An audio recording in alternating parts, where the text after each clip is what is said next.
میرپور کی set P T I سے جیتنا اور پی ٹی آئی کا آزاد کشمیر کے اندر وجود تک ختم ہو گیا تھا۔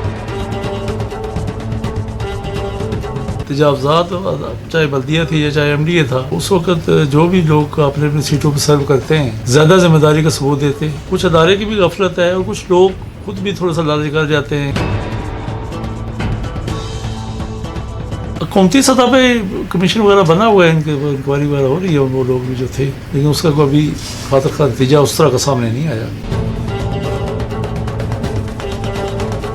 یہ آپ اس طرح کہہ لیں کہ حلف لیا گیا یا پارٹی کے لوگوں نے حلف دیا۔ ہم جب خود بھی اب انگلینڈ جاتے ہیں تو وہاں لوگ یہ ملتے ہیں ہمیں، ایم ڈی اے یا بلدیہ کے حوالے سے یہ سوال کرتے ہیں کہ ہمارے ادھر پلاٹس ہیں، اس طرح کے ہیں، لیکن اب کوشش کر رہے ہیں کہ اس طرح کا جو ایشو کھڑا ہوتا تھا یہ ختم ہو سکے۔ سیاست کا آغاز کب اور کہاں سے کیا؟ کالج میں سیاست 91 سے 96 تک کارپوریشن میں کونسل رہا ہوں۔ اس کا مطلب ہے آپ چودھری سعید صاحب سے سینئر۔ وہ اس سے پہلے بزنس میں تھے، سیاست میں لیٹ آئے۔ چودھری سعید صاحب نے سیاست کا آغاز بعد میں کیا، وہ اسمبلی ممبر الیکٹ ہوئے، وزیر بھی بن گئے، لیکن آپ صرف ایڈمنسٹریٹر تک پہنچ سکے۔ بننا نہ بننا تو چلے اگلے انسان کے مقدر کی بات ہوتی ہے۔ چودھری سعید صاحب نااہل ہوئے، اس کے بعد ضمنی الیکشن میں مسلم لیگ نون نے اپنی پوری قوت کے ساتھ چودھری سعید صاحب کا ساتھ نہیں دیا۔ الیکشن کے ریزلٹس دیکھ لیں آپ۔ چودھری سعید صاحب کو ٹکٹ ملتا ہے تو آپ ساتھ دیں گے؟ ہم نہ کچھ صحیح صاحب کے کمٹمنٹ نہیں ہے۔ آپ کو ایڈمنسٹریٹر لگانے میں چودھری سعید صاحب کا کتنا کردار؟ جب سٹی صدر بنا تھا تو شہید صاحب نے بھرپور طریقے سے میری سپورٹ کی تھی۔ میرپور آزاد کشمیر کا سب سے بڑا شہر ہے، لیکن اگر ہم بلدیہ کی کارکردگی دیکھیں تو وہ انتہائی مایوس کن رہی ہے۔ اتنے ہمارے پاس ادارے کے وسائل ہیں، انہی کے اندر رہ کے یہ ہم نے کام کیا ہے۔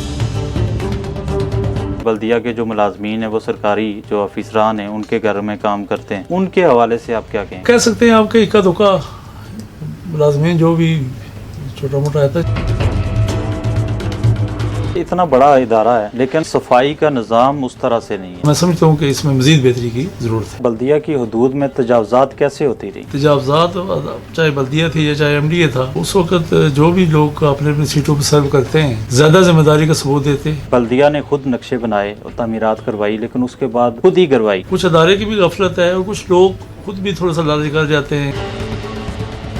نقشے پاس ہونے کے بعد بھی تجاوز کر گئے نا۔ جو نقشہ پاس تھا وہ بھی تجاوزات میں آ رہا تھا۔ جن لوگوں نے نقشہ جات پاس کیے، کیا بلدیہ نے ان ملازمین کے خلاف کوئی کارروائی کی؟ حکومتی سطح پہ کمیشن وغیرہ بنا ہوا ہے، ان کے انکوائری وغیرہ ہو رہی ہے، وہ لوگ بھی جو تھے، لیکن اس کا کوئی ابھی خاطر خواہ نتیجہ اس طرح کا سامنے نہیں آیا۔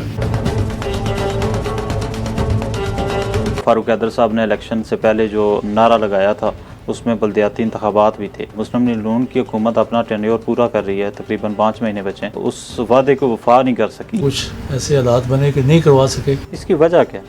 وجہ اب کیا، میں نہ ہی پوچھے تو بہتر ہے۔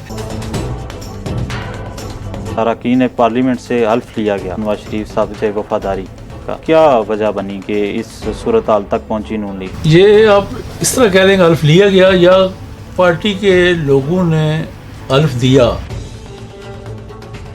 حلف دینے کے بجائے لینا پڑتا ہے۔ نون لیگ کے ساتھ وابستہ جو لوگ تھے کوئی ٹوٹا نہیں ہے، کوئی کسی نے چھوڑا نہیں ہے۔ اب پی ٹی آئی کی صورتحال دیکھ لیں، ان کے پاس ابھی پورے کشمیر میں کینڈیڈیٹس نہیں ہیں، کسی جگہ ٹھیک نہیں ہے۔ مہنگائی کو لے لیں، مہنگائی تو ہر دور حکومت میں، نہیں ہر دور میں، یہ ہر دور میں ہر دور میں۔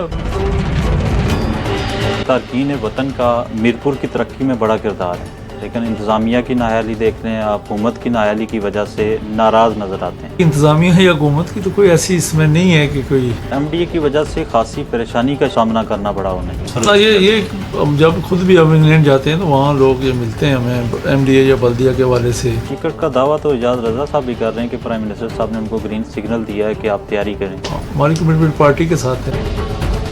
آپ کے دور حکومت میں انڈسٹری کے لیے کسی قسم کا کوئی کام نہیں ہوا؟ ایک تو پرابلم یہ ہوتی ہے کہ لاہور یا فیصل آباد کا جو وہ اسٹینڈرڈ، تو ہم یہاں را مٹیریل ہمیں چیز مہنگی پڑتی ہے۔ ہر بندے کے لیے سرکاری نوکری نہیں مل سکتی، لیکن انڈسٹری کو فروغ دیں گے تو ان کے لیے آسانی رہے گی کہ وہ اپنی جاب تلاش کر سکیں۔ میں سمجھتا ہوں کہ اپنی جتنے بھی ہمارے حکومتی وسائل تھے ان کے رہتے ہوئے اندر ہماری انڈسٹری نے بہتر، مالکان کی شکایات ہیں کہ حکومت نے ان کے لیے کچھ نہیں کیا۔ وہ 100% تو نہیں ہو سکتی، لیکن کچھ پرسنٹ بھی نہیں ہوا۔